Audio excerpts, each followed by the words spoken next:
Hello and welcome to episode 2 of the Lester Rouge Productions vlog. This week I'd like to introduce you to my cheese calendar. Often when I tell people about the cheese calendar for the first time, they give me a strange look and slowly back away. I believe this is due to a misunderstanding of the fundamental purpose of the calendar. I established in my last vlog that I have a slight obsession with cheese, so you could be forgiven for thinking that me having a calendar with all the months named after cheeses was just an eccentricity with no practical value. But you'd be wrong.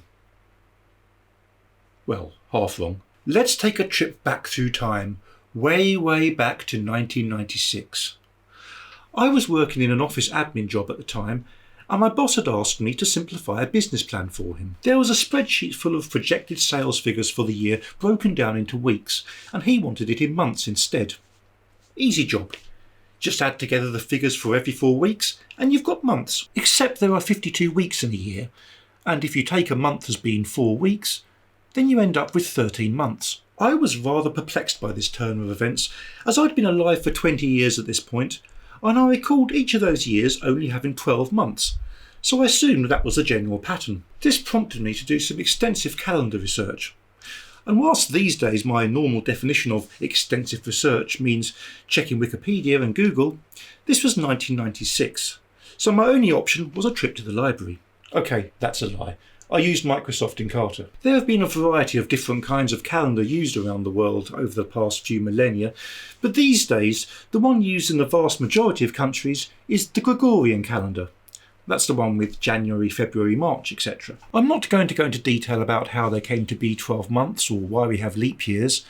The part I want to focus on is the fact that the number of days in each month varies from 28 to 31. So aside from non-leap year February, all the months last longer than 4 weeks. I concluded that this meant weeks were never really given much consideration when designing the months. It was all about making sure the months fit snugly into the year. Modern life is heavily scheduled around the week structure. The obvious example being the common 5 days of work, then 2 days off. But many recurring transactions, such as bills and salaries, are based around months. I considered that life could be made slightly more efficient by making weeks and months better linked. And with that in mind, I decided to start using my own calendar based on exactly 4-week months. My first problem with this was what to name the new months. I tried various themes from colours to planets, but I struggled to find 13 items. Inevitably, I finally arrived at cheese, and had no trouble whatsoever coming up with 13 different cheeses. I settled on cheddar, Stilton, red Leicester, Wensleydale, Edam, Gouda, Brie, Camembert, Limburger, Gorgonzola, mozzarella, provolone and parmesan. My second problem was what to do with the fine details. I mentioned earlier that there are 52 weeks in a year, but that's not entirely accurate. There are actually 52 weeks and 1 day in most years, and 52 weeks and 2 days in a leap year. I was adamant that I wanted to keep the structure of my months consistent, with exactly 4 weeks, or 28 days, for each cheese.